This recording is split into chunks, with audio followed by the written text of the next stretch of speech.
Games for Gamers. Today we are in the Warlords of Draenor, the World of Warcraft Beta. Of course, as you know, this is the next expansion for World of Warcraft, and it takes place sort of in a, like, pre-cataclysm kind of Draenor. And as you can see, this is Draenor now. Tannin Jungle, Shadowmoon Valley, still where it is, Spires of Arak, Talador, the Grand, Frostfire Ridge, Gorgrond, and Ashran over here. So, spoiler ahead. If you don't want to get a spoiler, go ahead and forward, I'd say maybe about a minute or so. But, here comes a spoiler. When you start off and you go through the Dark Portal, you arrive in the Tannin Jungle, which is not quite filled in correctly over here. And then you get out of there in kind of a hurry and go on a boat at the end of some docks with a lot of explosions going on because you kind of blow up the path of glory and shit starts happening. And you jump on a boat, and similar to the beginning of Pandaria, it crash lands, and it crash lands over here in Frostfire Ridge. How a boat does either like this all the way or this all the way, I'm a little shocked. It seems like a huge jump in the landmass over here where you're going. I mean, I can say, oh, it went across over here and you crashed in Shadowmoon Valley, or you went like this and you crashed in Talador, or, you know, Ashram, but I mean, it's literally across the world over here, and you crash land down here in Frostfire Ridge. Now, to compare it to existing Outland as we know it, this is, you kind of start in this area here, and you go behind the Dark Portal into this area, and essentially, like, we leave down here and the boat crashes all the way around on this side. So we're kind of in Blades Edge Mountain over here, and it has, spoilers over by the way, so if you want to tune back in, definitely go ahead. It has a sort of a Wrath feel to it. This area where I've been questing and doing some stuff over here, I kind of feel like reminds me of Borean Tundra a little bit. Obviously, you could, well, snow was snow was snow, and Wrath was a very snowy and cold expansion, so I do feel a little bit more like I'm dealing with Wrath as compared to a different flavor of TBC. It's a nice little mix. I mean, I fought some Gron and things like that, but like this Condor that's over here reminds me of the ones from Dragonblight and everything like that. This pit reminds me of a section of that town that is over in Dragonblight. Let me see if I can. What was the name of that? Yeah, Agmar's Hammer. This pit sort of reminds me of a section of Agmar's Hammer over there.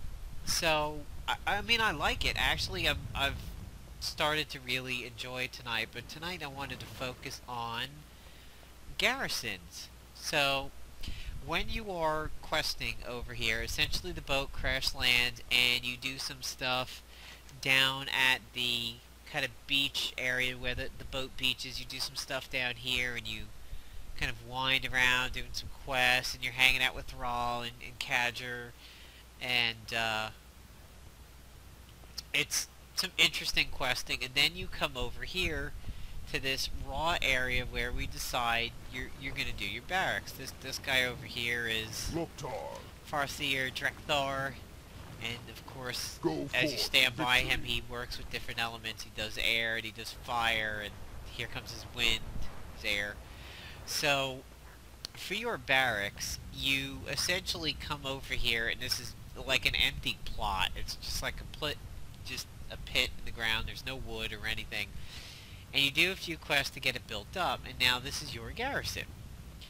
And when you first get some quests over here, they'll have you do a few things very close to town, go back to the wreckage, and get some supplies, and then you get this counter up here, which is your materials counter. Well, apparently your garrison gains one material every 10 minutes, but when you quest, your rewards are actually material. So I have 369. And here's Gazlo, I sure could use who is your making help, an kid. appearance, and of course Heroes of the Storm, pretty nice melee specialist character. And you can talk, quote unquote, to this table. So this is the plan for your garrison. You know what this reminds me of? It actually kind of reminds me of your housing layout in WildStar. Funny how that works, isn't it? So you have these large, medium, and small things that you can assign, but you have to get blueprints for them. So I have, in the initial quest, a blueprint for barracks. So I can't go over here and go, hey, I have 369, I'm gonna drop the alchemy lab. Well, there's a small plot of land. I haven't learned these yet, so I can't do them. So these smalls, as you can see, are pretty cheap. They only cost 150. There's your larges and your mediums. So your larges, you have barracks at 3 levels.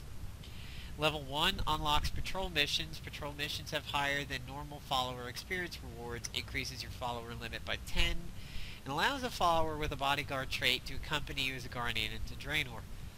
You know, honestly, a lot of that's Greek to me. I haven't studied up on these garrisons yet, even though I know there's a huge amount of material out there.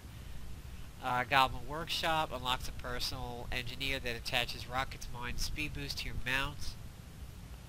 Engineer grants you a jetpack and allows you the creation of a siege vehicle once per day. Drive it to victory, Draenor.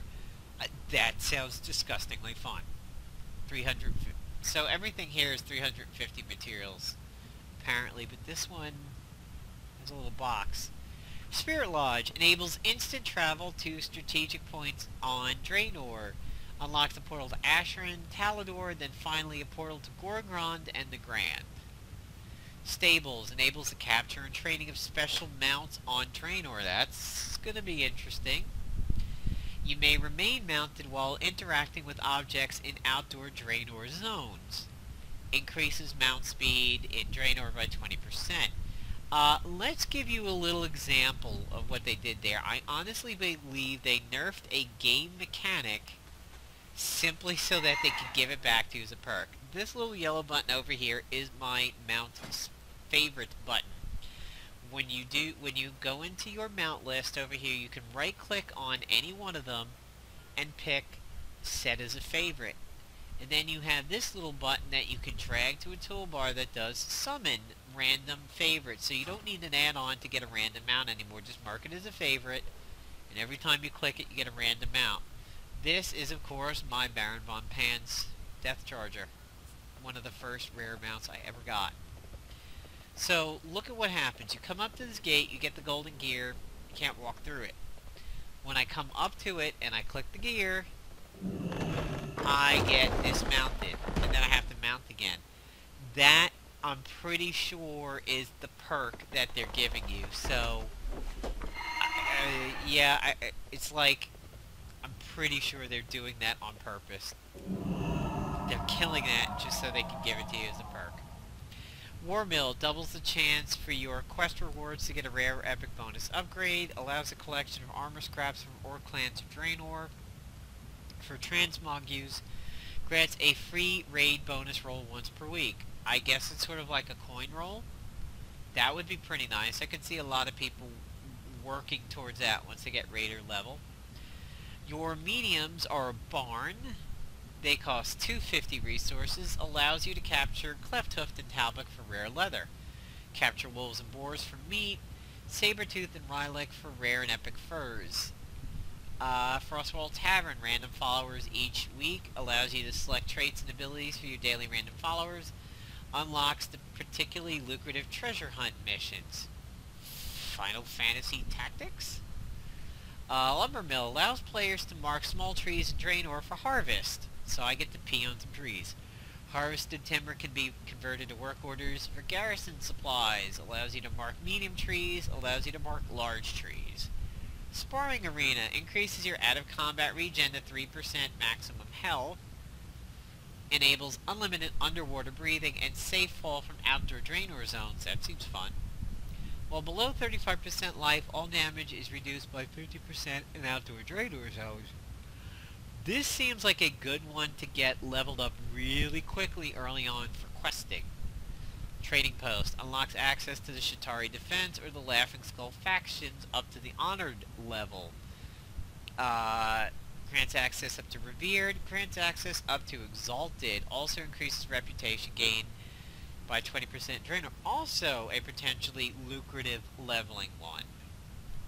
Your smalls, there's a ton of them, so we'll try to go quick. Alchemy Lab refines raw materials into special alchemy reagents once a day. Allows the production of alchemical items, grants a random potion every day, allows up to 3 work orders at a time, 5 work orders at a time. Enchanter Study, that's my bear, he's an enchanter. Refines raw materials into special enchanting reagents once a day. Blah blah blah. Items disenchanted at this study generate more materials, so I guess you can just store your shit up, bring it here to disenchant. Engineering, Gems, Salvage, Scribe, Storehouse. Enables access to your personal bank and increases the total number of active work orders for all buildings. Enables access to your guild bank. Enables access to Ethereal Trader for void storage and transmogs, and increases total work orders for all buildings by 2. So, essentially, you could become agoraphobic. Just live here in your little garrison. Tailoring Emporium, the Forge, and the Tannery, and these are all 150. So we're going to go ahead and place like typical RPGs do now. You can't deviate from their nice little rail. I'm going to have to place the barracks here. I'm going to chew up my 350 because it's part of my quest. Maybe you don't want that. So there it is. Building is in progress. It's going to take another 10 seconds, and it's taking up a large plot. Your Great Hall can also be upgraded. The central hub for all garrison activity. Level 1, access large small buildings. Level 2, access the medium. And in a dish, where did it go? Tell me more about... I want to know more about that. Maybe I have to... Let's see where the... Ah, hey, barracks. And it's got a scroll from heaven over here. I will finalize it. I dedicate this garrison cutscene to the orcs. I just... Oh, hey, fireworks! Yay! So, Garrison Zone ability unlock. You can drag this to your action bar. Calls upon the forces of your garrison to assault an area. Ranged forces will bombard the area for 15 seconds. 5-minute cooldown. Okay, so I've dragged it. And there it is, Horde flag. Keep it quick, kid.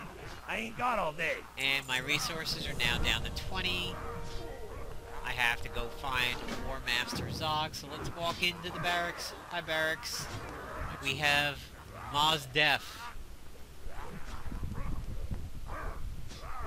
You know, it was pretty good in the House episode. It was also in a cool movie with Bruce Willis. Alright, so Maz Def's probably back in here, my nice little engineer hut. Oh, yeah, this guy has returned, by the way. This is Casual Servant. Remember the guy who gave you the tourist shot? And he's like, this is the poor area. We don't want to hang out here. It smells. Yep, well, he's back. Go with Alright, so... Commander, I have bad news. Olin Umberhide, the Torn who escaped with you from Tannen, was ambushed near the eastern perimeter of the garrison. He was being dragged off by the Pale. So the Irish? These are vile aberrations that have not yet been exterminated from this timeline. Gingers. Olin is resourceful but outnumbered. I would advise traveling east to effect the rescue as possible. Rescue him, and I get... Olin Umberhide wields a rather large Oh, this was the guy from my broadcast that was stepping on somebody with the big twig on his back like he's gonna smack some bitches. Alright, so where's it gonna tell me about the additional levels? Come on, I didn't get to read that before. Oh, yeah, I have to... Okay, here we go. Level 2 unlocks medium buildings and additional small building, grants access to second monument display. Behold, for this is my greatness. Unlocks access to an additional large, medium, and small building plot. Also grants access to your third monument and a direct transport to Ashran. On the 45, bowl full of Ashram on the 45. Okay, so there is my garrison, and this almost looks like a completely instance area just for me. And it's Frostfire Ridge, the Frost Wall area. And there is that little PvP area. There seems to be some kind of a flight path over there. And some more bonus objectives. Potentially an Alliance one, or maybe a neutral one up there. Another Horde one. And Olin doesn't seem too far from town. So, you know, I must say, I like what I see so far.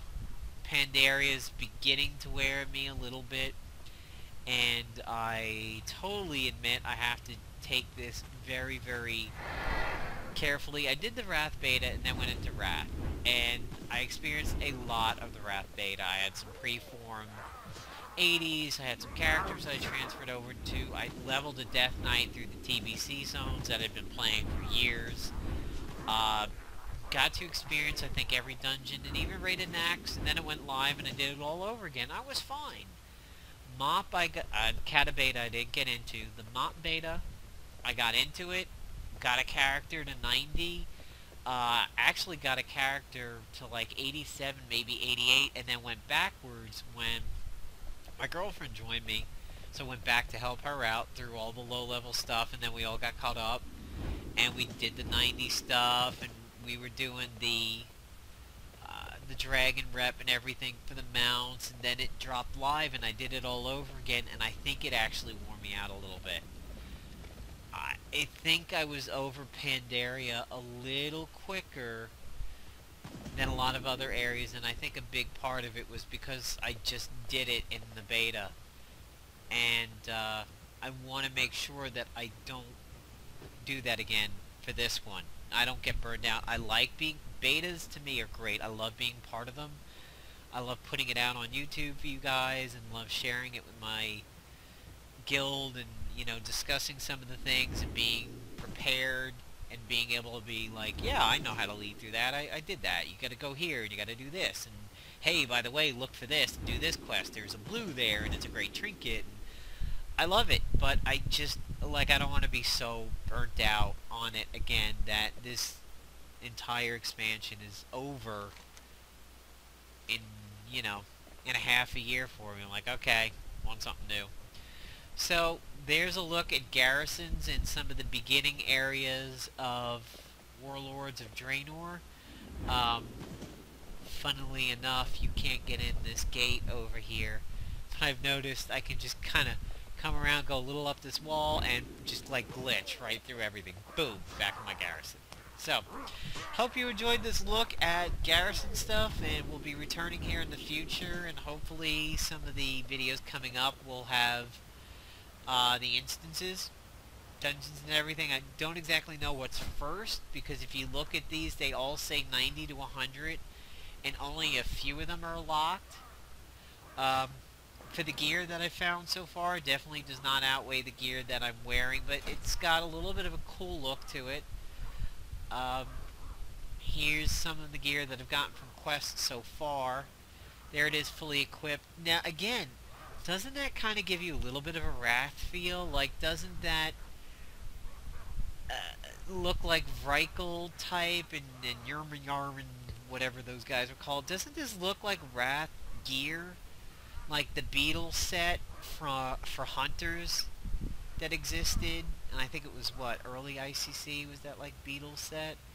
The very stony, icy gray cold polearm over here.